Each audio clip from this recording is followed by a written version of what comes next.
네, 지금부터 민주평통마포구협의회 평화통일 포럼을 시작하겠습니다. 먼저 자문자께서는 화상에서 보이는 국기를 향하여 주시기 바랍니다. 코로나 상황 등을 고려하여 국민의례는 애국가 제창 없이 약식으로 진행하겠습니다. 국기에 대하여 경례.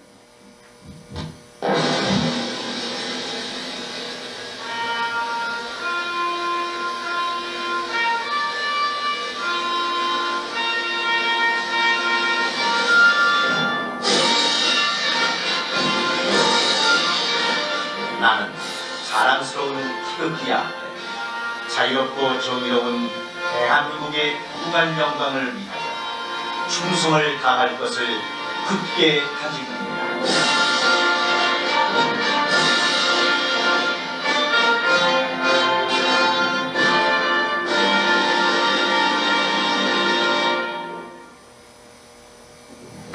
바로 모두 자리에 앉아 주십시오.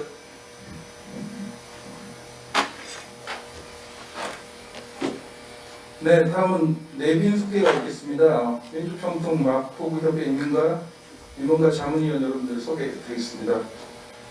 지금 회장님이 참석을 하셔야 되는데 지금 사무처의 컨퍼런스가 예정보다 조금 길어진 관계로 지금 늦어지고 있는 관계로 양해를 드리고, 저희 마포구협의회 수석부회장님 김갑수 수석부회장님도 소개해드리겠습니다. 김갑수 수석부회장 참석하셨습니다.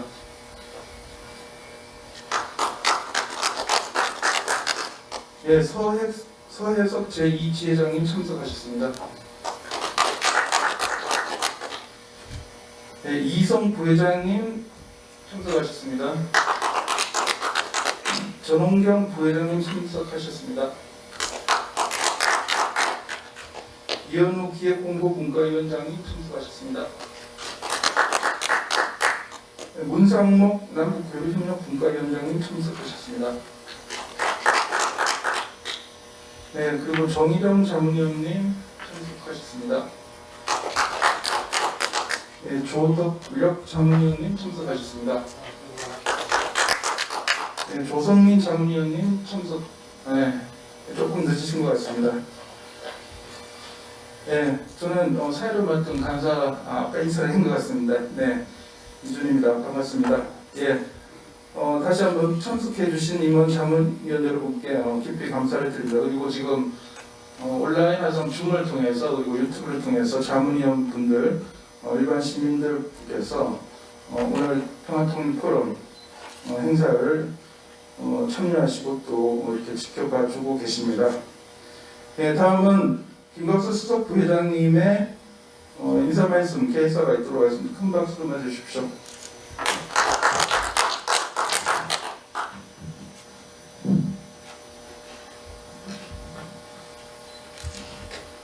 네, 안녕하십니까. 저는 마포구협의회 수석부회장 김갑수입니다. 원래 오늘 박인길 회장님께서 당연히 개사를 하셔야 되는데 오늘 부득이하게 평화 컨퍼런스에 참여하고 계신 관계로 제가 대신하게 됐습니다. 이해하시기 바랍니다. 오늘 자타가 인정하시는 한반도 통일 관련 전문가 김현철 전 통일부 장관님을 모시고 한미 정상회담 이후 한반도 정세에 관한 주제를 가지고 강의를 하게 됐습니다. 김현철 장관님은 현재 모든 한반도 평화통일 전문가 중에서 가장 정확한 판단 및 정보를 가지고 계신 분입니다. 현재 인제 대통령 학부 교수도 인물도 계시지만 한반도 평화포럼 이사장도 겸임하는 걸로 알고 있습니다.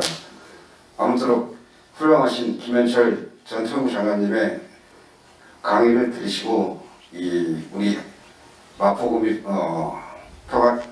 협의회가 평화통일에 관한 좋은 지식을 많이 갖도록 부탁을 드리겠습니다. 감사합니다. 네, 고맙습니다. 네, 이어서 오늘 주제 발표를 강연을 해주실 특별 초빙 강사님을 소개해 드리도록 하겠습니다. 제16 전 통일부 장관, 통일부 장관을 역임을 하신 그리고 현재 인제대학교 이사장으로 계시고 한반도 평화포럼 이사장으로 계신 김연철 전 통일부 장관님을 소개해드리겠습니다. 힘찬 박수로 맞이해주십시오.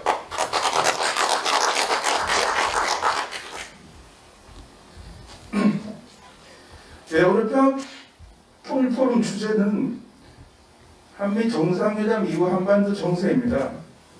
네, 강연 시간은 80분에서 한 90분, 100분 이내로 이렇게 예상을 하고 있습니다. 다시 한번 김연철 장관님을 큰 박수로 맞이해 주십시오. 고맙습니다.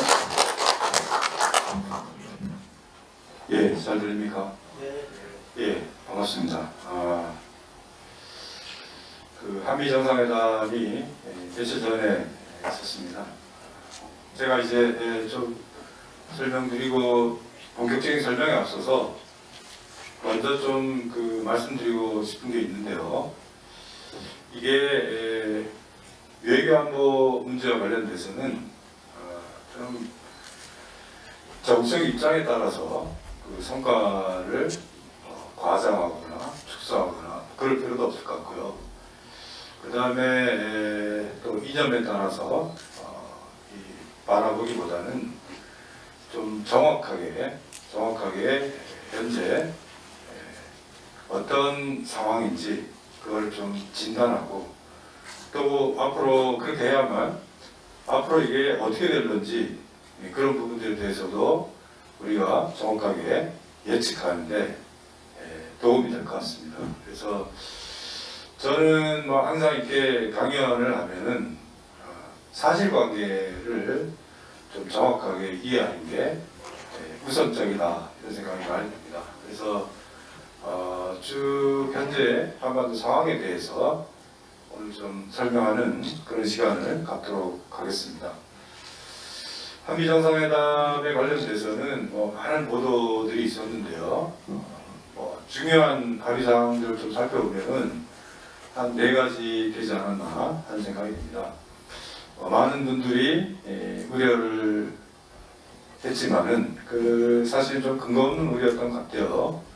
그 한미 동맹의 현재 수준과 한미 동맹의 수준 그런 부분들에 대해서 좀 바이든 정부 들어와서 복원하는 그런 의미가 있지 않았나 하는 생각이 듭니다. 미사일 주권에 대해서도 그런 것도 나름대로의 이따가 조금 더 말씀드리겠지만 의미가 있었던 것 같고요. 대북 정책에 대해서는 바이든 정부가 이제 출범을 하고 나서 그동안에 대북 정책에 대한 재검토를 했습니다. 그 대북 정책 재검토의 결과와 관련돼서 우리 정부하고 서로 의견을 나누고 한미 정상회담을 통해서 앞으로 그동안의 남북, 북미 합의에 따라서 비핵화 협상을 위한 외교적 접근을 하자는 그런 공감대도 중요하다는 생각이 들고요. 다만 이제 바이든 정부는 트럼프 정부하고는 다르게 몇 가지 좀 차이점이 좀 있습니다.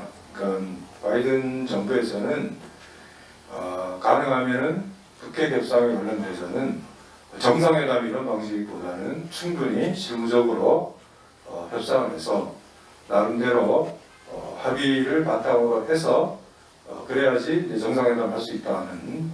그러니까 트럼프 정부 때는 일종의 하향식 정책 결정 방식이라면은 바이든 정부에서는 좀 상향식 그 정책 결정 방식을 좀 더 선호한다 하는 것이고, 이번에 이제 한미 정상회담 계기에 대북 정책 특별 대표를 임명을 했습니다. 썬킴이라고 우리도 잘 아는 지난 또 트럼프 정부 때 북한과 미국의 협상, 실무 협상을 담당했던 그런 분이죠. 썬킴은 한국계고 또 우리 대사관에서도 근무를 했고 그동안에 북한과 협상에 풍부한 경험을 가진 그런 분이 대표로 임명이 됐습니다. 그런 부분들도 이제 조금 봐야 될 것 같고요. 백신 관련돼서는 우리 군에 대한 백신 지원이 있었고요. 사실 그거보다 더 중요한 거는 한국이 이 백신 생산을 할 수 있는 거점으로서 작용할 수 있도록 앞으로 아시아 전체에 대한 백신 공급을 담당하는 생산 거점으로 지정된 것이 훨씬 의미가 있지 않을까 하는 생각이 듭니다. 그리고 경제협력에 대해서 많은 합의들이 있었습니다. 제가 이제 대체를 보면은 한미 관계라는 게 과거하고 비교해 보면은 참 많이 진전했다 하는 생각이 좀 많이 들고요. 그 진전했다라고 평가를 할 때 뭐 50년대, 60년대야 우리가 일방적으로 받는 관계지만은 우리 경제 발전 수준도 높아지고 또 최근에는 뭐 반도체라든가 배터리라든가 몇몇 분야에서는 우리가 이제 세계적인 경쟁력을 갖추면서 미국도 그런 부분들에 대해서 상당히 한국과의 협력에 대해서 중요하게 생각을 하는 거 아니겠습니까? 그래서 그런 차원이 하나 있고요. 또 지금 이제 여러분이 알다시피 미중 간의 전략적 경쟁이 다양한 분야에서 벌어지고 있습니다. 특히 이제 경제 분야에서는 지금 반도체 전쟁이라고 부를 수 있을 만큼 몇 가지 이 핵심 기술과 관련돼 있는 그런 부분들에 대해서는 미국이 중국과의 의존을 좀 줄이고 새로운 공급망을 한번 해보자 하는 것이고, 그런 차원에서 한국 기업 입장에서는 어쩌면은 또 기회일 수도 있겠다 하는 생각이 듭니다. 장기적으로 미중 간의 전략적 경쟁이 되고 국제 공급망의 변화가 벌어지고 하는 것은 불확실성을 높이는 측면이 있겠지만은 당장에는 한국 기업 입장에서는 또 기회가 되는 측면들이 있다 하는 것을 우리가 이제 볼 수 있을 것 같고요. 한반도 평화와 관련돼서는 이게 한미 정상회담 공동성명 안에 들어가 있는 내용입니다. 판문점 선언과 싱가포르 공동성명, 기존의 어떤 합의사항들에 기초를 해서 외교와 대화가 한반도의 완전한 비핵화와 항구적 평화 정착을 이루는데 필수적이다 하는 것에 대한 공동의 믿음을 재확인했다 하는 그 내용들이 들어갔습니다. 나름대로 한미 정상회담이 그동안에 지금까지 이제 몇 년 동안의 한반도의 흐름을 좀 보면은 여러분 이제 알다시피 2017년에 북한이 핵무장을 완성하기 위해서 핵실험도 하고 탄도미사일도 발사하고 그러면서 또 유엔의 강력한 제재 결의안도 채택이 되고 굉장히 이 한반도 정세가 긴장이 고조됐죠. 그러다가 이제 2018년에 세 번의 정상회담이 있었고 또 6월 달에는 북한과 미국이 최초로 북한과 미국의 정상회담이 열렸습니다.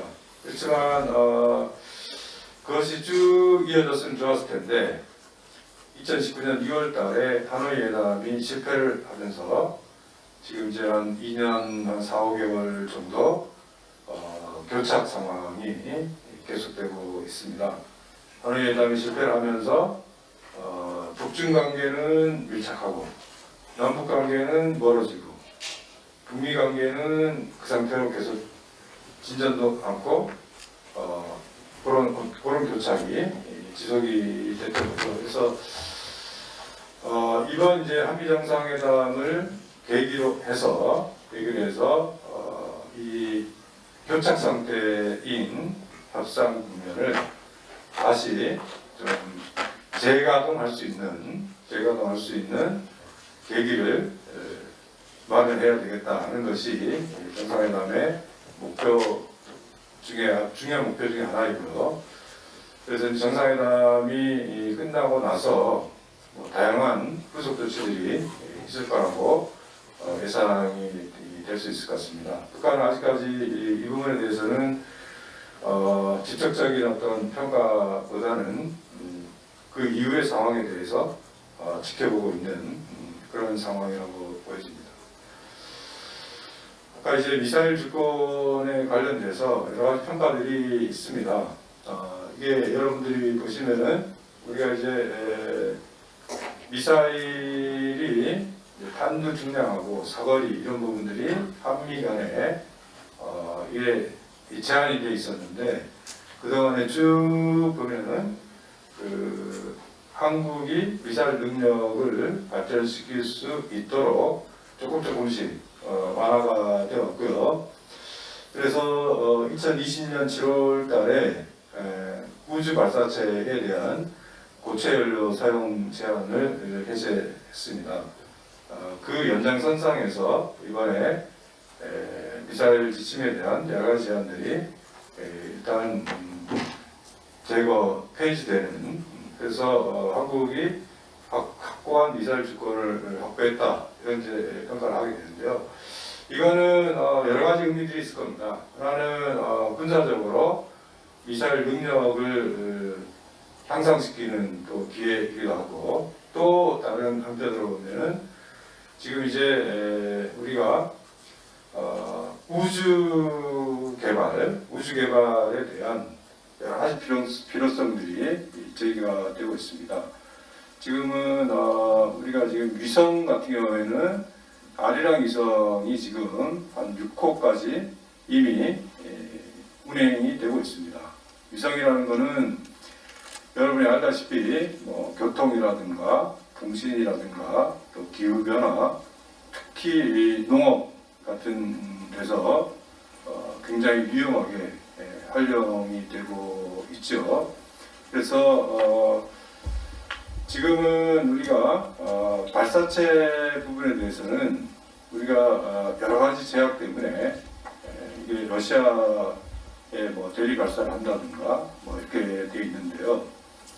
이 부분이 이제 앞으로 해제가 되면은 우리 자체적으로 발사체 분야에서도 기술을 향상시킬 수 있는 기회가 될 거다 하는 차원에서 단순히 이 군사 분야에 대한 의미뿐만 아니고 산업적인 차원에서라도 이게 갖는 의미가 결코 적지 않다 하는 것이고요. 그런 부분들에 대해서 좀 우리가 포괄적으로 이해하는 게 중요하다는 생각이 듭니다. 북한으로 넘어가 보면요. 많은 분들이 북한이 지금 코로나 상황에 어떻게 대응하고 있나 많은 궁금증이 있습니다. 이게 알다시피 북한은 지금 WHO 세계보건기구에 환자가 없다 이렇게 보고를 하고 있습니다. 자기들이 한 2만 한 6, 7천 명을 검사를 했는데 환자가 아직까지 발생하지 않았다 하는 것이 매번 이제 그렇게 보고를 하고 지금도 공식적으로는 그렇게 되어 있습니다. 그런데 다른 한편으로는 북한은 그 코로나 초기부터 굉장히 강력하게 차단과 봉쇄 정책을 취하고 있습니다. 왜냐하면은 보건의료 분야가 낙후되어 있기 때문에 일단 2020년 1월 24일 날 국가 비상방역 체계를 이제 선포를 하게 되고요. 모든 교통수단을 이제 끊어버린 거죠. 항공, 철도, 또 해운, 모든 바깥으로 향하는 모든 거를 그냥 끊어버렸습니다. 그러다 보니까 당장 평양에 들어가 있는 유럽의 그 대사관들도 거의 대부분 다 철수를 했고요. 또 북한에 들어가서 활동하는 유엔 기구들 중에서는 WHO도 있고 또 식량 지원하는 WFP나 FAO나 또 유니세프 이런 데도 대부분 다 지금 철수를 했습니다. 이게 이제 얼마나 강력하게 차단과 봉쇄를 하냐면은 한 2달 전인가요? 마지막까지 이제 남아 있었던 러시아 대사관 직원들이 러시아로 다시 돌아가려고 그러는데 교통편이 없잖아요. 그 교통편이 없으니까 할 수 없이 저 두만강 절교까지 뭐 국내 여러 가지 교통편을 해서 와서 국경을 이제 넘어가야 되는데 국경을 넘어갈 다른 뭐 방법이 없으니까 그 밀대에다가 짐 싣고 어린애들도 싣고 그걸 밀고 넘어간 사진을 여러분들이 아마 봤을 겁니다. 그만큼 굉장히 초기부터 강력하게 차단과 공세 정책을 취하고 있다. 이게 1년 반 정도 되다 보니까 이렇게 되면은 뭐 인적 접촉 자체를 이제 차단을 한 건데 당연히 무역도 줄어들 수밖에 없죠. 북중 간의 비공식 무역 이런 것도 강력하게 차단을 한 상태입니다. 그래서 이게 이제 앞으로 결국에는 남북 간의 그 교류를 다시 하기 위해서는 코로나 상황이 끝나야 되는데 코로나 상황을 끝낸다는 것은 백신을 접종을 해서 일정한 수준의 집단 면역을 이뤄야만 다시 이제 국경을 열고 접촉을 이제 시작을 할 텐데 북한이 과연 얼마나 빠르게 이 부분을 종식시킬 것이냐 하는 문제인데요.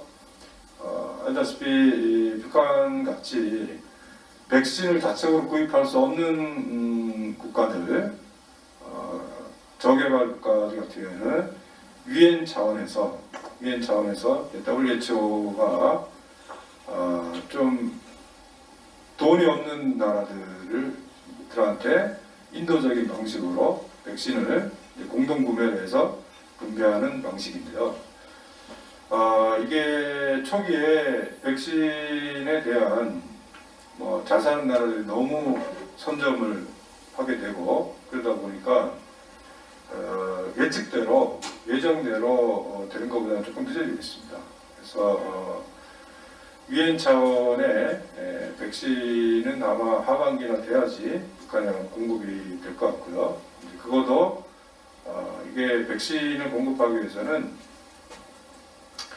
이 분배의 투명성, 이 백신을 줬을 때 이걸 어떻게 접종을 할 것인지 그런 계획들을 국제기구에 내야 되는데 그런 부분들에 대해서 소통이 잘 안 되고 있는 것 같습니다. 그러다 보니까 조금 늦어지고 있다. 이게 늦어지면 당연히 그만큼 이제 뭐 아프리카 돼지열병 같은 가축 전염병도 그렇고 코로나 같은 인간 전염병도 그렇고 이런 거는 한 국가만 잘한다라고 끝나는 게 아닙니다. 이게 국제사회에서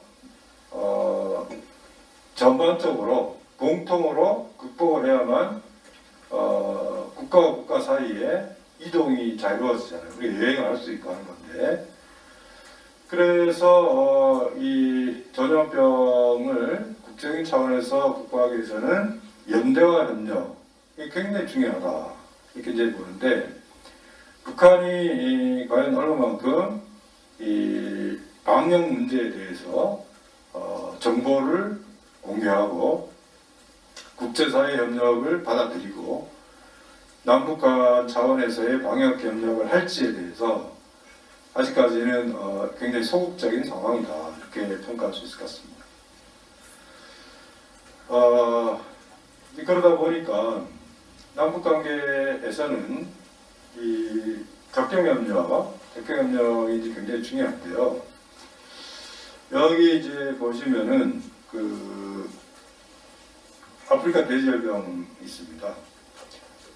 아프리카 돼지열병 사례가 시사하는 바가 있죠.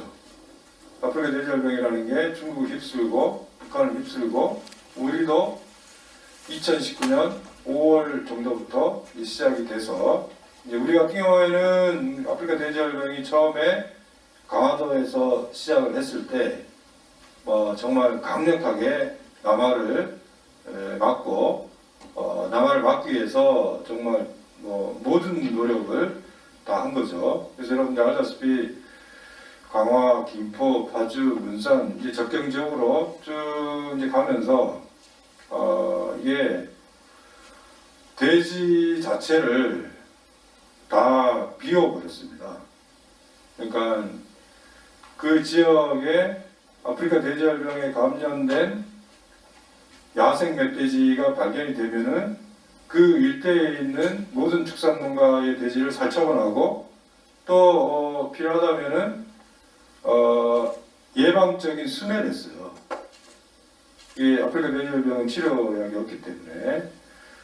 그래서 그렇게 이제 강력하게 대응을 하면서 남하를 막았는데 계속 이게 동쪽으로 지금 가고 있습니다. 그래서 지금은 어디까지 갔냐면은 이제 설악산까지 가게 된 거죠. 그래서 남하를 조금씩 하고 있습니다. 왜냐하면은 야생 멧돼지라는 게 비무장지대 전체에 대한 야생 멧돼지를 공동 방역을 할 수 있어야 되는데 이게 아무리 남쪽에 철도망을 치고 작년 하반기 같은 경우에는 강원도 같은 데는 사냥꾼을 100명, 200명씩 동원해서 야생 멧돼지 개체수를 줄이기 위해서 노력을 했습니다. 그렇지만 이게 비무장지대 전체에 대한 야생 멧돼지에 대한 통제가 이루어져야 되는데 우리가 그 북쪽 부분에 대해서 통제가 이루어지지 못하다 보니까 이게 근절이 되지 않는다 하는 안타까운 거죠. 그러니까 이런 부분들에 대해서는 협력이 불가피합니다. 마찬가지죠. 산불 같은 경우에도 태백산맥의 비무장지대 근처에 산불이 나면은 지금 이제 산불이라는 게 다 항공으로 헬기가 떠서 그걸 이제 물을 뿌려갖고 그 산불을 끄는데 이게 비무장지대 산이라는 게 다 연결되어 있습니다.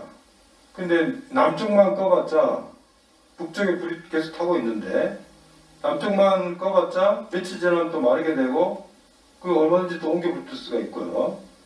그런 부분들이 최소한 산불, 홍수, 전염병 이런 부분들은 일단 우선적으로 접경 지역만이라도 공동 협력을 해야 된다. 그래야지 우리 내부적으로도 이게 확산되는 것을 막을 수가 있다 하는 겁니다. 비무장지대라는 게 제가 이따가 조금 더 말씀드리겠지만은 군사 분계선을 중심으로 해서 북쪽으로 2km, 남쪽으로 2km, 이게 동쪽 끝에서 서쪽 끝까지 이게 전체 국토 면적에서 보면은 결코 작은 부분이 아닙니다. 굉장히 큽니다. 그러니까 이제 그런 부분부터 한번 시작을 해보자 하는 게 우리 요구고요. 북핵 문제로 이제 들어와 보면요, 결국 이제 중단돼 있는 북핵 협상을 우리가 이제 어떤 방식으로 재개할 것인가 하는 것인데, 바이든 정부가 북핵 문제를 접근하는 데 있어서는 몇 가지 좀 고려돼야 될 요소들이 있습니다. 바이든 정부는 지금 두 개의 핵 문제를 풀어야 합니다. 하나는 이란 핵 합의고 두 번째는 북핵 문제입니다. 이란 핵 문제라는 것은 뭐냐면은 오바마 정부 때 이란이 원자력 발전을 하는 거에 대해서 오랫동안의 협상을 통해서 합의를 했습니다. 어떻게 했냐면은 무기는 안 된다. 원자력 발전은 할 수 있다. 그렇지만 그 원자력 발전하기 위해서는 국제 원자력 기구의 강력한 통제, 또 사찰, 투명성 이런 것이 확보가 돼야 된다 하는 것이 이란 핵 합의의 구체적인 내용들의 핵심이죠. 그렇게 하면은 이란에 대한 제재를 풀겠다 하는 내용입니다. 그런데 오바마 정부 때 이란 핵 합의를 했는데 트럼프 정부에 들어와서 이란 핵 합의를 파기했죠. 파기해서 이란도 반발하게 되고 농축 우라늄 부분들에 대해서도 진도를 나가고 하면서 이제 미국과 이란 사이에 긴장이 생기고 이렇게 됐는데 바이든 정부가 이제 들어서면서 트럼프 정부 때 파기된 이란 핵 합의를 복원하겠다 하는 것이고요. 그래서 지금 이란 핵 합의를 복원하기 위한 협상을 이미 시작을 했습니다. 미국은 조금 떨어져 있고 지금 우리가 안보리 상임이사로 이란 핵 합의는 미국뿐만 아니고 영국, 프랑스, 중국, 러시아, 또 독일까지 참여하는 다자 협상 방식으로 진행이 됐는데 지금 이제 미국은 한 발짝 떨어져 있고 거기에 참여하는 안보리 상임이사국 4개국 중심으로 해서 이란 핵 합의를 복원하기 위한 협상을 이미 시작을 했다 하는 거고요. 그래서 이란 문제하고 북한 핵 문제하고 이 두 가지를 풀어나가야 되는데 이 두 가지에 대한 원칙이라는 게 아마 서로한테 영향을 미칠 수밖에 없을 겁니다. 원칙을 전혀 다른 원칙을 적용할 수는 없잖아요. 그런 측면들이 있고요. 이란 핵 문제와 북한 핵 문제의 물론 가장 큰 차이는 핵 능력입니다.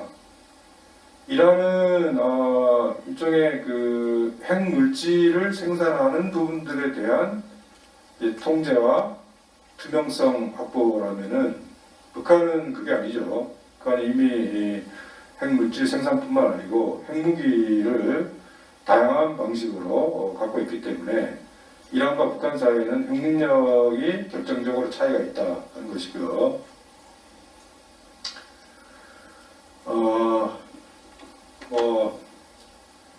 북핵 문제라는 게 이게 1989년에 프랑스의 상업위성이 영변 지역에서 원자로와 비슷한 거를 이제 찍으면서 저게 뭐냐 이렇게 이제 시작이 돼서 90년대에 들어와서 이제 본격적으로 국제 원자력 기구와 북한 사이에 사찰 방식을 둘러싸고 옥신각신하다가 93년에 북한의 NPT를 이제 탈피하면서 시작이 된 거잖아요. 그러니까 지금까지 이제 30년 됐습니다. 30년 동안에 몇 번의 의미 있는 협상도 있었죠. 그렇지만 결과적으로 북한의 능력은 계속해서 고도화된 게 현실이기도 합니다. 크게 보면은 핵 문제라는 거는 핵 물질이 있고요. 이 핵 물질을 무기화하는 게 있습니다. 핵 물질을 생산하는 방식은 크게 두 가지가 있는 거죠. 하나는 플루토늄을 생산하는 거. 플루토늄이라는 거는 원자로가 있어야 됩니다.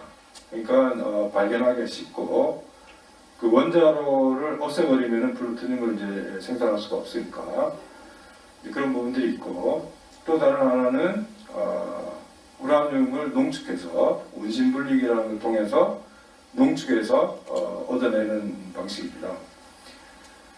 우리가 핵무기를 만들 때 두 가지 방식이 대표적이죠. 그러니까 핵무기라는 거는 1945년에 8월 9일 히로시마, 8월 13일 나가사키에 처음이자 마지막으로 실전에 사용이 됐습니다. 그 핵무기가 실전에 사용됐을 때도 하나는 플루토늄 탄이었고요. 다른 하나는 농축 우라늄 탄이었습니다. 그러니까 두 가지 각기 다른 종류로 한 거고요.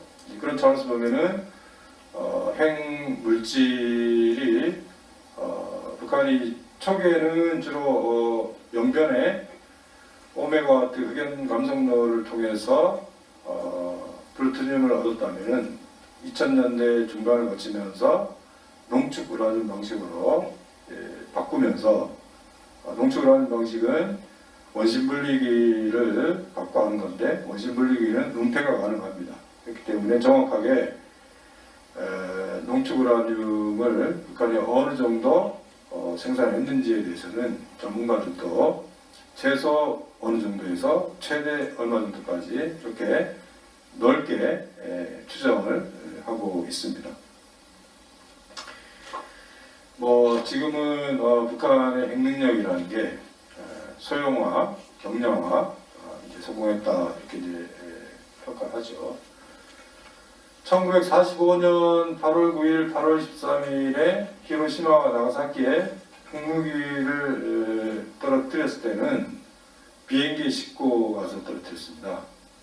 근데 지금은 비행기에 싣고 가서 떨어뜨릴 수는 없죠.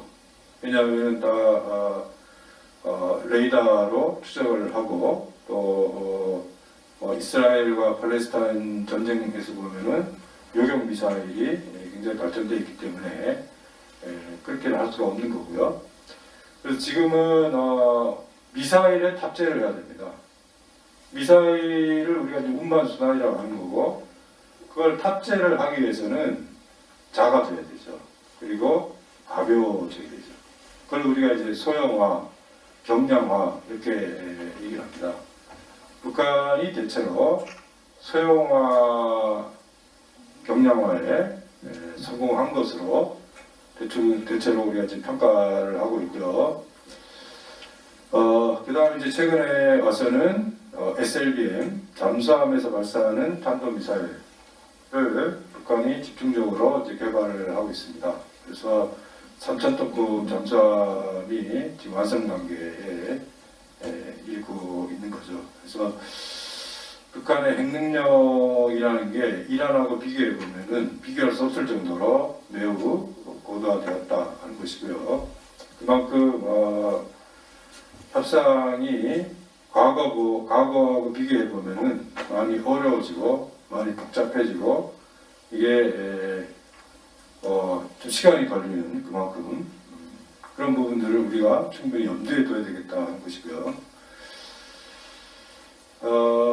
우리가 이제 남북 교류 협력을 전망을 할 때 뭐 여러 가지 변수들이 있지만은 결국 제재가 작동을 하고 있습니다. 이게 과거하고는 많이 다르죠. 과거에 제재가 있다고 하더라도 남북 간의 교류 협력을 할 수 있는 여지들이 많았지만은 지금은 제재라는 게 굉장히 구체적이고 또 아주 분야가 넓고 강도도 굉장히 세다. 그러니까 이 제재라는 게 뭐냐 이걸 정확하게 이해할 필요가 있습니다. 제재는 알다시피 한국전쟁 이후에 미국은 다양한 방식으로 적성국에 대한 북한 테러 지원국이고 적성국이기도 하고 인권 문제도 있고 그런 거에 따라서 이제 제재를 쭉 해왔는데 2006년부터는 유엔 안보리 차원의 제재 결의안이라는 게 채택이 됩니다. 2006년에 북한은 이제 2차 핵실험을 한 거잖아요. 그래서 그때부터 유엔 차원의 이제 제재가 이루어지고 결정적인 거는 요 2017년입니다. 2017년이라는 게 북한이 이 핵무장을 신속하게 이루어야겠다 해서 ICBM도 쏘고 핵실험도 하고 무기 등등 여러 가지 한 거잖아요. 이때 유엔 차원의 제재 결의안이 4건이 채택이 됩니다. 이 4건은 그 이전의 제재하고는 차이가 커요. 그래서 우리가 이 제재를 평가할 때 2017년 이전하고 2017년 이후하고는 결정적으로 차이가 있습니다. 이 결정적인 차이가 뭐냐? 2017년 이전의 제재는 제재 대상이 주로 군수물자나 대량 살상 무기나 거기에 관련되어 있는 부품이나 기술이나 금융이나 인원이나 여기에 대해서 제재를 했다면은 2017년부터는 그게 아니고 아예 북한의 경제력을 약화시켜야겠다. 그러니까 군수 분야가 아니고 일반 경제에 대해서 포괄적인 제재가 이루어지게 됩니다. 그러니까 북한이 돈을 버는 거, 수출하는 거, 그게 다 금지 대상이 됐죠. 북한의 수출 중에서 가장 큰 비중을 차지하는 것은 광물, 석탄, 철광석 이런 게 일단 전면 금지가 됐고요. 그 다음에 북한이 돈을 버는 수산물 전면 금지됐고요. 2016년 2월 달에 이제 개성공단이 중단이 되는데 개성공단 중단 이후에 이게 그 개성공단에 근무했던 개성공단이라는 거는 여러분이 알다시피 한 70% 80%가 의류 봉제 분야입니다. 주로 북한의 노동력을 활용해서 의류 봉제나 단순 가공이죠. 근데 이제 그 인력들이 중국하고 의류 인가공을 많이 했어요. 의류 인가공이란 뭐냐면은 원단을 북한에 보내서 재봉틀로 만들어갖고 다시 갖고 오는 방식입니다. 근데 의류 인가공도 금지 대상이 이제 됐죠. 그리고 제일 중요한 원유, 정유, 기름 들어가는 것도 계속 줄어들고요. 그래서 이제 그렇게 되다 보니까 2018년부터는 북한의 수출 자체가 확 줄어들게 되는 거죠. 여러분 여기 이제 보시면은 2011년에 북한의 수출이 43억 달러였습니다. 2018년에 북한의 수출이 3억 달러입니다. 이게 엄청나게 줄어들 수밖에 없죠. 그런데 이 표를 보시면은 수출은 제재 때문에 확 줄어들었는데 수입은 사실은 크게 줄어들지 않았습니다. 왜냐하면 수입이라는 거는 꼭 수입해야 되는 게 있거든요. 식자재라든가 또 기계 부품이라든가 이런 부분들. 그래서 그런 부분들 관련돼서는 수입을 또 해야 되기 때문에 이제 이렇게 되면 어떻게 되느냐? 이렇게 되면은 원래 수출을 해서 돈을 벌어서 그걸 갖고 수입을 해야 되잖아요. 근데 수출을 못하고 수입은 줄이기 어렵고 당연히 무역 적자가 늘어날 수밖에 없고 외환 보유고가 줄어들 수밖에 없고 이제 그런 상황이다 보니까 북한이 이제 2018년부터 어떻게 대응을 했느냐? 이게 제재 때문에 무역 적자가 발생하니까 이 무역 적자를 무역 외 수지, 무역 외 수지라는 것은 관광이죠. 관광 정책을 활성화를 해서 외화의 균형을 맞춰야겠다 이렇게 이제 생각하는 거고, 그래서 이제 본격적으로 관광 인프라를 확대하기 위해서 투자를 많이 한 거죠.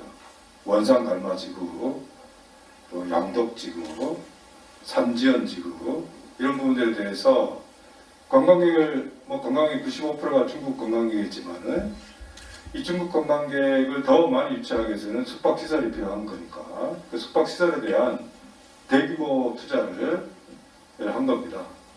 그런 상황에서 코로나가 발생한 거죠.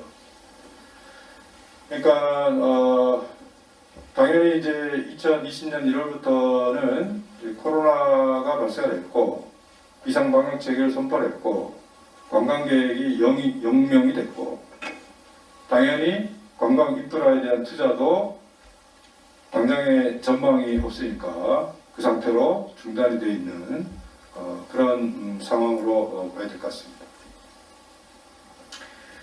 앞으로 한반도 문제를 풀어나갈 데 있어서는 세 가지 기둥이 중요합니다. 비핵화, 평화체제, 경제공동체. 이 세 가지는 서로 연결이 되어 있다. 이 세 가지 중에서 한 가지만 발전시킬 수가 없습니다. 이게 다 연결이 되어 있기 때문에. 그러니까 경제공동체를 진전시키기 위해서는 제재가 완화되어야 되고, 제재를 완화시키기 위해서는 비핵화 분야에 대해서 협상이 풀려야 되는 거니까요. 그 비핵화 협상을 진전시키기 위해서는 상대치 중에 하나인 동전선언이나 평화협정이나 평화체제를 우리가 또 만들어야 되는.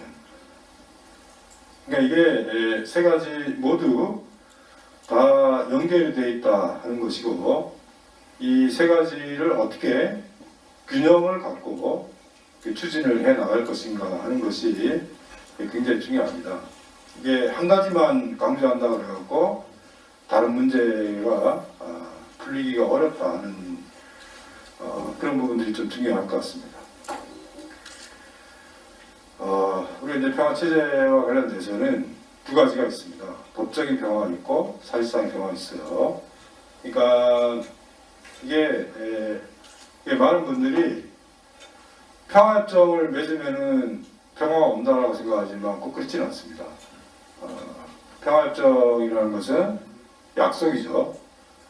그 약속이 이행이 돼야지 평화가 오는 거죠. 약속만 한다고 되는 거 아니니까. 지금 이제 뭐 대표적으로 중동의 사례를 보면은, 중동 같은 경우에는 사실은 중동평화협정이라는 게 여러 번 맺었어요.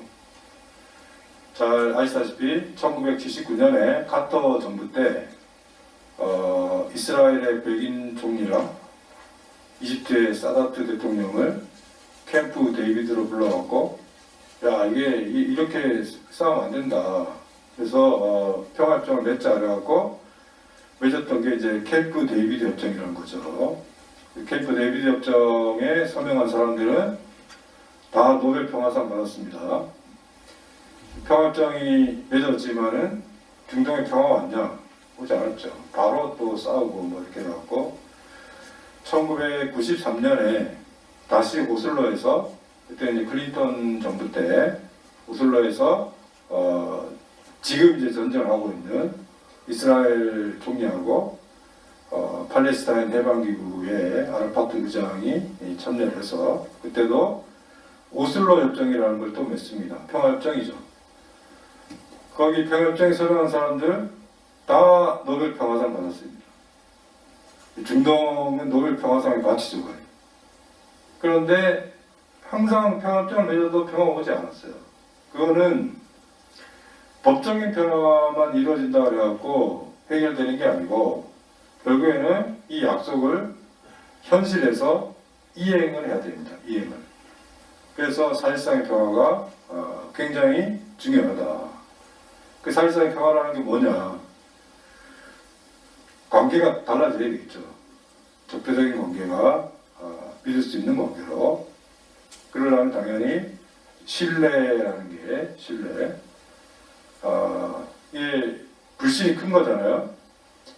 불신을 신뢰로 어떻게 만들 것인가 하는 게 이제 핵심적인 과제고, 지금은 신뢰가 매우 낮다라고 봐야 되겠죠. 그러니까 이 신뢰를 어떻게 하나하나 만들어 갈 것인가 하는 것이 사실은 평화를 전체 과정으로 보면은 그 과정에서의 속도를 의미하는 거고, 비핵화 협상도 마찬가지입니다. 신뢰를 어떻게 만들어낼 것인가 하는 것이 비핵화의 단계로 나눈다 하더라도 그 단계에서 다음 단계로 이행해가는 속도를 결정한다 하는 것이죠. 평화체제 논의는 역사가 있습니다. 남북한 차원에서도 우리가 노태우 정부 때 8번의 고위급 회담을 맺고 남북 기본합의서와 3개의 부속 합의서를 채택을 하게 되죠. 그 중에 이제 불가침 부속 합의서 같은 경우에는 한반도 평화 체제에 대해서 남북 간이 최초로 합의한 그런 문서라고 이제 볼 수가 있을 것 같고요. 그리고 1996년 4월 달에 김영삼 대통령과 클린턴 대통령이 제주 선언이라는 걸 하게 됩니다. 그 내용은 뭐냐면은 한반도 평화 체제 논의를 위한 사자회담을 하자. 사자회담이라는 게 남북한하고 미중. 그래서 실제로 97년부터 99년 초까지 제네바에서 6차례의 사자회담, 본회담을 한 바가 있습니다. 이게 다 이어지지 못하고 한 거는 아쉬움이 크지만은 다시 시작을 한다 그러면은 또 그 성과를 바탕으로 해서 처음부터 시작하는 게 아니고 그 성과를 바탕으로 해서 우리가 발전시켜 나가는 방식이기 때문에 이 한반도 비핵화 협상이 시작이 되면은 한반도 평화 체제 논의를 위한 사자회담도 병행적으로 해나간다 하는 것이 여러 가지 남북 간의 합의이기도 하고 국제사회 공감대가 형성되어 있는 부분이다 하는 것입니다. 예, 지금은 하노이 회담 실패 이후에 한 2년 반 이상 교착 상황이 이제 지속이 되다 보니까 여러 가지 한반도 정세에 대해서 좀 희망을 갖기가 어려운 측면들이 있습니다. 그렇지만 결국 우리가 문제를 해결해 나가고자 하는 목적이라는 것은 평화와 경제가 어떻게 긍정적으로 순환할 것인가 하는 것이고요. 2018년에 우리가 3번의 정상회담을 통해서 여러 가지 성과들이 있지만 그 중에 이제 하나가 철도 분야입니다. 우리가 2018년 11월 달에 특별 열차를 편성을 해서 서울역에서 철도 관련된 전문가들을 태우고 출발을 합니다. 휴전선을 넘어서 북한의 첫 번째 역인 판문역에서 북한 기관차로 갈아타고 신의주까지 갔죠. 그리고 이제 오른쪽으로 넘어와서 동해선 끝까지 우리가 1차 조사를 완료를 했습니다. 그래서 대체로 북한의 경의선 구간과 동해선 구간에 침목은 괜찮은지, 노반은 어떤지, 자갈 상태는 어떤지, 교량, 기차가 다니는 그 다리, 이 교량은 튼튼한지 안 튼튼한지, 일부 교량 같은 경우에는 거의 일제시대 때 건설하는 교량을 사용하기도 합니다. 아직까지. 터널 같은 경우에도 마찬가지고요. 그러니까 그런 부분들에 대해서 전체 구간에 대한 1차 조사는 우리가 마친 적이 있다. 근데 이게 정밀 조사를 또 해야 되고요. 근데 이제 남북 관계가 주춤해지면서 그 후속 진도를 저희 못 나가고 그 대신 우리가 이 남북 간의 철도 연결에 대비해서 우리 나름대로의 어떤 인프라를 구축하자. 이렇게 해서 동해 북부선, 동해 북부선은 러시아가 한반도 종단철도와 시베리아 횡단철도 사이에 이걸 연결시키기 위해서는 경의선 측은 너무 부담이 크다. 이렇게 화물도 많고 여객 중심이기 때문에 경의선을 통해서 저쪽으로 넘어가는 것은 시간과 비용이 많이 든다. 그래서 동해선을 초기부터 사실은 연결해줬으면 좋겠다 하는 것인데 우리가 지금 이제 동해선은 동해 남부선은 기차가 다닙니다. 부산에서 포항까지. 그리고 포항에서 삼척까지 우리가 동해 중부선이라고 그러는데 동해 중부선은 지금 공사를 하고 있죠. 아마 한 2, 3년 정도면 완공이 될 겁니다. 그런데 이제 동해 북부선이 기차가 없었죠. 철로 자체가 없었으니까. 그래서 이제 동해 북부선 강릉에서 제진까지 한 110km 정도 되는데 요거를 지금 이제 설계를 하고 있습니다. 그래서 가능하면 빠르면은 올해 내로 착공을 할 계획으로 진도를 나가고 있고요. 한 5년이나 6년 정도 지나면은 동해선 전체가 이제 완공이 됩니다. 그러면은 바로 북한 쪽은 이제 동해선이 있으니까요. 그래서 북한 쪽 구간을 통과해서 대륙철도와 연결이 가능하도록 그렇게 지금 되고 있고요. 비무장지대 관련돼서는 여러 가지 계획들을 갖고 있습니다. 그런데 지금 이제 그 아프리카 돼지열병 때문에 좀 주춤하고요. 남북 관계가 좀 악화되면서 좀 진도가 느려진 측면들이 있는데 여러 가지 계획들은 갖고 있다는 것이고, 제일 중요한 것이 유해 발굴 사업입니다. 지금 이제 우리가 핫살머리 고지에서 꾸준하게 유해 발굴 사업을 하고 있습니다. 내년 후년이 되면은 휴전협정이 맺어진 지 70년이 됩니다. 휴전협정이 맺어진 지 70년이 다 돼가는 이 시점에서도 아직까지도 유해를 수습하지 못하고 그대로 방치해 놓았다는 것은 참 안타까운 현실인 것 같습니다.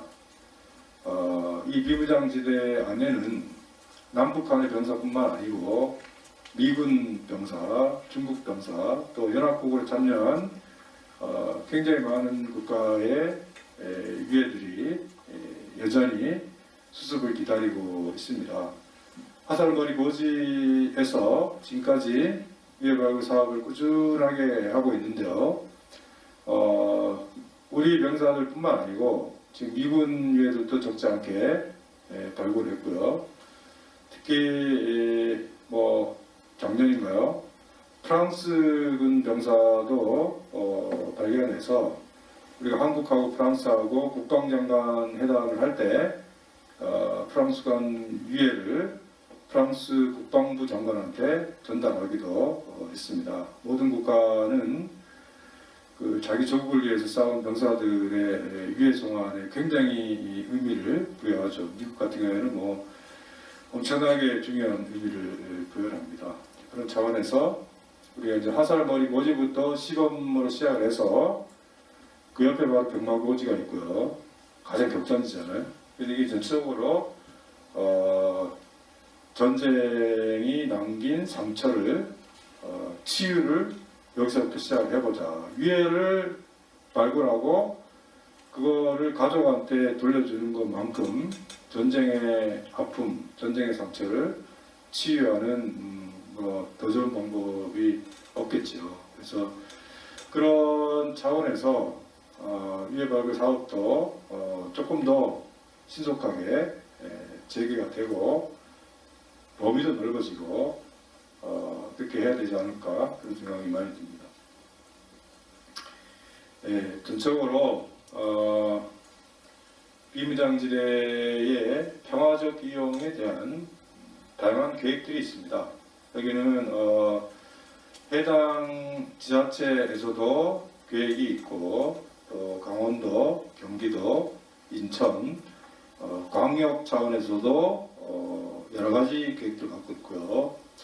중앙정부 차원에서도 정말 다양한, 왜냐하면 이게 비무장지대라는 게 이 안에는 문화재도 많습니다. 철원 같은 경우에는 한 가운데 국내 성터 같은 게 비무장지대 한 가운데에 있는 거고요. 또 개성 쪽으로 오면은 개성의 유적지와 관련되어 있는 부분들도 많고요. 또 환경 생태적으로도 보존 가치가 높은 지역들이 굉장히 많습니다. 그래서 역사 문화적으로, 환경 생태적으로, 또 산업적으로 여러 가지 그 지역의 특성에 맞게 비무장지대의 평화적 이용에 대한 나름대로 우리가 계획을 갖고 추진을 할 때 이게 사실은 우리 지역 주민들이 일상생활에 영향을 미치기 때문에 평화라는 것을 체감할 수 있는 그런 분야가 아니겠느냐 그런 생각을 하게 되는데 여러 가지 상황이 좀 좋아져서 좀 속도를 낼 수 있었으면 좋겠다 하는 생각이 듭니다. 예, 제가 오늘 시간으로서 1시간 적절한데요. 제 얘기는 이것을 마치고 질문을 받도록 하겠습니다. 고맙습니다. 네, 1시간 넘게 우리 한미 정상회담위원회가 정세가 돼서 종합적인 의견으로 구체적으로 상세하게 강연해 주신 김현철 전 국무부 장관님께 다시 한번 큰 박수 보내주시기 바랍니다. 네, 그러면 오늘 참석하신 임원 또 자문위원들 중에서 질문 있으시면요 좀 해주십시오. 먼저 네.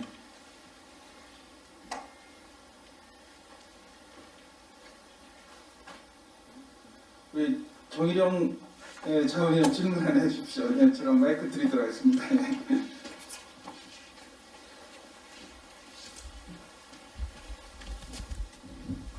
네, 많이 오랜만에 뵙게 돼서 반갑습니다.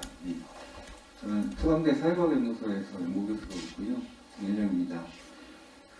앞선에서 북핵 문제, 북핵 협상과 관련해서 좀 말씀을 주셨는데, 이 바이든 정부 들어서서 다자협력을 통한 북핵 협상에 대한 논의들이 좀 제기되고 또 그렇게 갈 것이다라는 또 예측도 있었는데, 앞으로 좀 제 개인적으로는 중국과 일본의 역할이라는 것이 또 중요하다고 생각이 듭니다. 그래서 앞으로의 협상에서 북미 협상의 틀이 어느 정도 변화가 되고 또 지금 상황에서 양자 간의 주장하는 안건이 좀 차이가 있는 상황이니 다자 협상으로 갈 수 있는 갈 것인지 혹은 그것을 위한 어떤 방안이나 이런 것들 좀 생각하시는 게 있으면 답변 주시면 감사드리겠습니다. 예, 이제 아까 제가 말씀드렸다시피 미국 행정부는 성격에 따라서 양자 협상을 선호하는 정부가 있고 또 다자 협상을 선호하는 정부가 있습니다. 각각의 장단점이 있죠. 근데 이제 바이든 정부는 대체로 이란 핵 합의 같은 경우에는 대표적인 다자 협상입니다. 이 다자 협상은 장점이 뭐냐면은 이게 합의를 하기는 어려운데 합의가 되고 나면은 이게 지속성을 갖는 데는 다자 협상이 또 유리한 측면들이 있습니다. 그래서 바이든 정부는 그 미국 민주당의 이제 외교적 전통에 따라서 다자 협상을 조금 더 선호하는 것 같아요. 그런데 그럼 이제 다자 협상을 어떻게 하느냐? 지금까지 우리가 보면은 이제 4자회담이 있고 6자회담이 있습니다. 4자회담은 남북한과 미중이 하는 거고요. 그건 아까도 얘기했지만은 한반도 평화 체제 같은 경우에는 4자회담 형식으로 하는 게 좋겠다. 왜냐하면은 그게 이제 휴전협정의 당사자이고 또 한반도 평화 문제를 논의하는 데 있어서 이게 너무 일본과 러시아까지 포함이 된다 했을 때 초점이 의려지는 측면들이 있을 수 있겠다. 이렇게 해서 2005년 9.19 공동선언 그때 6자회담에서 합의를 할 때 한반도 평화 체제는 별도 포럼으로 한다. 그 별도 포럼은 4자회담이다. 이렇게 했습니다. 북핵 문제는 사실 이제 북핵 문제라는 것도 4자회담 방식이 훨씬 집중도가 높을 것 같은데요. 이제 미국은 아마 4자회담보다는 6자회담을 더 선호하지 않을까 하는 생각이 듭니다. 왜냐하면은 일본이 강력하게 참여를 요청하고 있고 또 미국도 결국 동북아에서 일종의 그 비용 분담 차원에서 일본의 역할이 필요하기 때문에 지금 이제 미일 정상회담의 공동선언도 그렇고 한미 정상회담 공동선언에서도 한미일 협력을 강조를 하고 있습니다. 그러니까 아마 다자적 접근을 한다라면은 미국은 북핵 문제는 육자회담을 선언할 거다 하는 생각이 드는데요. 근데 실제로 그럼 이게 뭐 4자든 6자든 실제로 회담을 했을 때 그게 어떤 의미가 있느냐 하는 건데 크게 의미는 없습니다. 그러니까 우리가 이제 6자회담을 2000년도 초반에 한 2003년부터 2006년까지 해봤잖아요. 저도 당시에 이제 저도 그때도 이제 정부에서 일했습니다. 그때는 통일부 장관 제가 정책 번역을 했는데 6자회담 현장에도 가봤어요. 6자회담이라는 걸 어떻게 하냐면은 그 6자가 다 모여서 하는 게 아닙니다. 쟁점들이 있고 그 쟁점들을 조율해 내기 위해서는 6자라는 형식 속에서 양자 협상을 하는 거거든요. 이제 쉽게 예를 들어서 그때 이제 6자회담 어떻게 했냐면은 쭉 6개국이 조대로 출근합니다. 출근하면은 1층에 뭐 이렇게 커피도 마시고 하는 데가 있고 2층은 이제 회담장이 있고 그러면은 이제 아침에 출근하면은 오늘의 양자 협상의 순서를 정하는 게 일정을 시작하는 겁니다. 근데 양자 협상의 순서를 어떻게 정하냐? 제일 중요한 거는 북한이잖아요. 결국 북한을 설득을 해야지 협상의 현안들을 정리를 하는 거니까. 그러니까 제일 첫 번째 양자 협상은 북한과 미국. 그게 제일 첫 번째죠.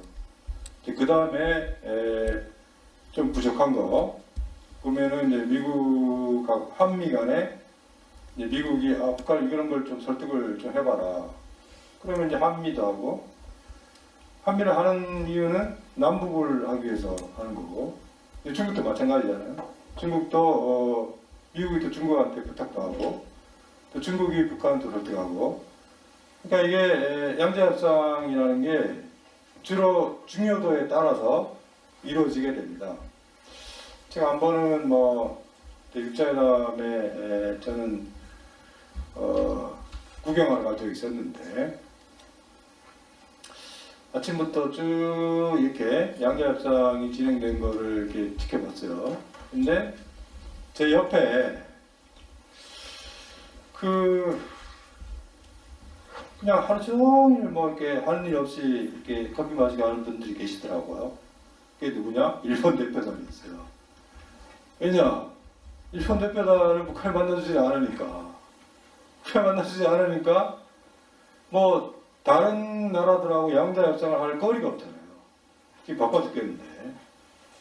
그래서 뭐 육자라는 형식이 된다고 하더라도 실제적인 협상은 제일 중요한 거는 북미고 그 북미가 서로 차이를 줄여나가기 위해서 한국과 중국이 역할을 하고 뭐 그런 방식입니다. 그러니까 그거는 뭐 크게 그 형식에 대해서 내용적인 뭐 훨씬 더 집중감을 갖고 하면 더 좋은데 그게 안 된다 하더라도 실제 협상을 풀어나가는 데 있어서는 크게 차이는 없다.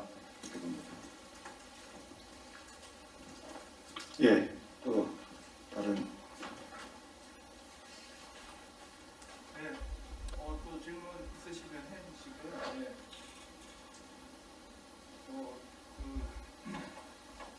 괜찮으시면 제가 하나, 예. 이건 한미 정상회담과 일본 이 총리와의 이제 바이든 정상회담이 많이 또 비교가 되고 있는데요. 장관님이 보시기에는 또 어떻게 보였는지 좀 한 말씀 해주시면 좋겠고요. 그리고 지금 바이든 행정부의 대북 정책이 이제 검토가 완료됐고 사실상 확정됐다라고 이렇게 알려졌는데 그런데도 불구하고 구체적 내용은 얘기가 안 나온 것 같아요. 제가 보기에는. 그래서 그 부분에 관해서 장관님의 의견을 조금 말씀해 주시면 고맙겠습니다. 예, 뭐 제가 인터넷에 보니까 이게 뭐 미일 정상회담하고 한미 정상회담하고 비교하는 게 많더라고요. 마스크를 썼냐 안 썼냐, 뭐 음식을 뭘 먹었냐 안 먹었냐, 그런 거 중요하지 않습니다. 우리가 언제부터 그런 아주 사소한 걸 갖고 회담의 성과를 평가하려고 그러는데요. 외교라는 것은 그렇지 않습니다. 외교라는 것은 또 쭉 이어지는 과정이거든요. 그러니까 미일은 미일대로 또 의제가 있고요. 한미는 한미대로 또 의제가 있습니다. 그걸 자꾸 이제 비교해서 볼 필요는 없을 것 같아요. 그래서 우리가 이제 그 비교하는 게 대부분 일본이잖아요, 일본. 한일 관계가 악화되다 보니까. 그래서 그런 거는 좀 너무 그 본질과 좀 무관한 사소한 거를 갖고 보기보다는 내용을 갖고 좀 평가를 하면 좋겠다는 생각이 많이 들고요. 한미 관계라는 게 아까도 제가 말씀드렸지만은 정말 풍부해졌다는 생각이 많이 듭니다.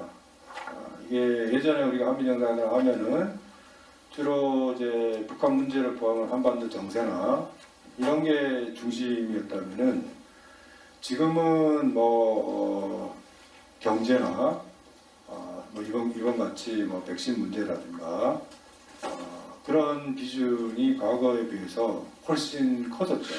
근데 이거는 또 한미 정상회담만 해당되는 게 아닙니다. 한중 정상회담을 해도 과거하고 비교해 보면은 굉장히 풍부해지고 현안들도 굉장히 많아졌죠. 그만큼 우리 경제력이나 또 국제사회에서의 역할이나 이런 부분들이 과거에 비해서 굉장히 그 진전된 국력이 커진 거니까 그걸 염두에 두고 이 정상회담을 좀 보면 좋겠다는 생각이 많이 들고요. 그 다음에 이제 미국의 대북 정책은 이게 앞으로 미국도 북한하고 협상을 앞두고 있습니다. 그렇기 때문에 다 공개할 수는 없겠죠. 그러니까 지금은 아주 원칙적인 차원에서 실용적으로 풀어나가겠다. 현실적으로 풀어나가겠다. 실무 협상을 중시하겠다. 그리고 북한의 상응 조치가 있어야지 여러 가지 또를 고려할 수 있겠다. 뭐 이런 여러 가지 좀 원칙적인 부분들이 나와 있습니다. 그래서 앞으로 구체적인 그 내용들에 대해서는 아마 이제 실무 협상을 언제 시작하느냐, 그리고 그때도 다 공개하기는 어려울 것 같아요. 협상이라는 거는 계속해서 상대가 있는 거니까 그런 생각이 좀 들고요. 중요한 거는 이 협상을 조기에 재개하는 게 굉장히 중요합니다. 왜냐하면은 미국이 바이든 정부가 대중국 견제를 외교 정책에 굉장히 우선순위로 두고 있습니다. 그러다 보니까 근데 북핵 문제를 풀어나가기 위해서는 미중 협력이 필요해요. 중국을 배제시키고 북핵 문제를 성공시키기는 어려울 겁니다. 아까도 제가 말씀드렸다시피 육자회담도 중국에서 이루어지고 중국이 소집하고 했던 측면들이 있고요. 평화체제 문제도 아까도 말씀드렸지만은 이게 중국을 배제하고 할 수는 없죠. 그래야지 평화협정도 없고 종전선언도 없고 그렇기 때문에 북핵 협상을 조기에 재개한다라는 것은 미중 간의 전략적 경쟁이 다양한 분야에서 이루어지는데 한반도 차원에서는 이 미중 전략 경쟁을 조금 분리해내자. 그리고 바이든 정부도 중국하고의 전략 경쟁을 하지만은 협력할 분야가 있으면 협력하겠다. 이렇게 이제 얘기를 하고 있고 그 협력할 분야는 크게 지금까지는 두 가지입니다. 하나는 기후변화 부분에 대해서는 협력을 해야 된다. 그래야지 국제사회에서 파리 기후변화 협정이 좀 더 속도감을 갖고 진전될 수 있는 거니까. 그래서 존 케리 기후변화 특사가 중국을 방문했을 때도 마찬가지였고요.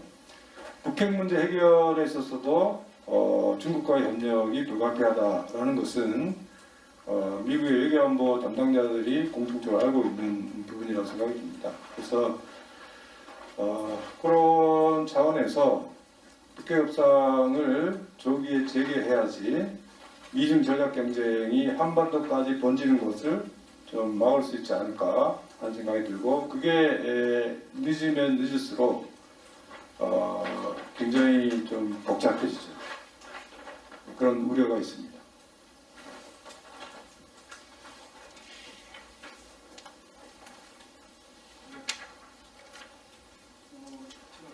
주로 참여하고 계시는 자문위원 중에서 혹시 질문 있으시면 부르시거나 마이크 음소거 해서 좀 띄워주십시오.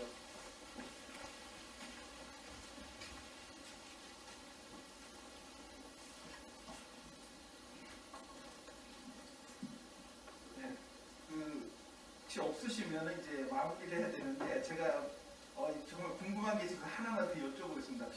장관님, 통일부 장관 활동도 이렇게 하시고 역임하시면서 너무 큰 고생하셨는데요. 재임 중에 가장 인상 깊었던 순간이랄까요? 그런 부분하고 조금 아쉬웠던 점이랄까 이런 거 있으면 소개 한 말씀 좀 전해주십시오. 예, 저희 이제 선배 장관님 말씀을 들어보면은 참 운이 중요하더라. 이 정세라는 게 흐름이 있으니까요. 흐름이, 그러니까 잘 풀릴 때도 있고 또 잘 안 풀릴 때도 있고. 근데 좀 안타깝게도 저는 이제 하노이 회담 실패한 후에 장관을 맡다 보니까 사실은 뭐 여러 가지 준비도 많이 하고 국내적으로 또 그 제도적으로 보완해야 될 부분도 많이 했는데 실질적으로 이제 성과로 이어지지 못해서 좀 안타깝게 그렇게 생각이 듭니다. 다시 이제 좀 남북 관계가 재개돼서 준비했던 거를 좀 실천할 수 있는 시기가 왔으면 좋겠다 하는 그런 생각이 듭니다. 네, 이제 질문 답변 통화는 했어요. 한 80분 정도 이제 해주셨습니다. 장시간 강연과 또 질의응답에 응해주신 김현철 전 통일부 장관께 박수 보내주시기 바랍니다. 네, 고맙습니다. 네, 오랜 시간 동안 함께 해주시나 자문위원 여러분 고생하셨습니다. 그리고 또 유튜브 실시간 중계를 시청해주신 지역 주민, 시민 그리고 통합주민 관계자 여러분들께 감사의 인사를 전합니다. 예, 마무리하기 전에 공지사항 하나 알려드리도록 하겠습니다. 예, 다음 주 6월 3일 목요일 오후 2시 30분부터 19기 마지막 정기 회의, 2분기 정기 회의가 원오프라인 병행으로 이제 개최될 예정입니다.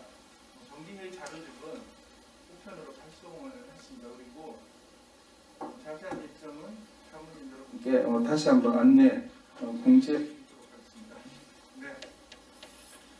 네, 다시 한번 장시간 해주신 자문위원께 기쁜 인사 말씀드립니다. 이상으로 평화통일 토론을 마치도록 하겠습니다. 네, 행사를 마무리하기 전에 장관님과 함께 자문위원 임원 여러분과 함께 기념사진을 촬영하고 마치도록 하겠습니다. 자문위원 여러분들 그리고 특별 강연을 해주신 김현철 전 장관께 감사드리면서 모든 분들의 건강과 안전, 행복을 기원합니다. 감사합니다.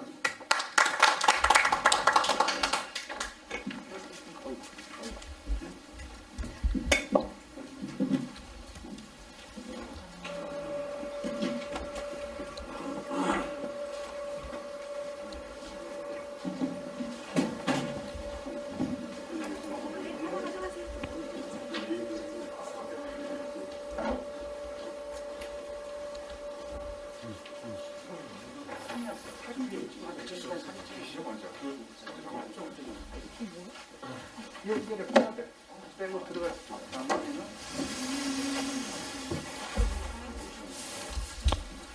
프레시 켜고. 테이블 좀 엄청 빼야 되겠네.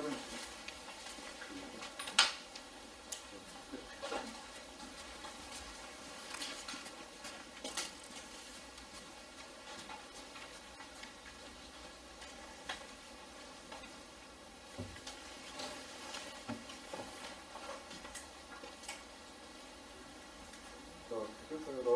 자, 하나, 둘. 자, 한 번 더 찍겠습니다. 이게 다 오나요, 양쪽으로? 네, 자, 나왔습니다. 자, 포즈 한번. 네, 주실까요? 자, 화이팅!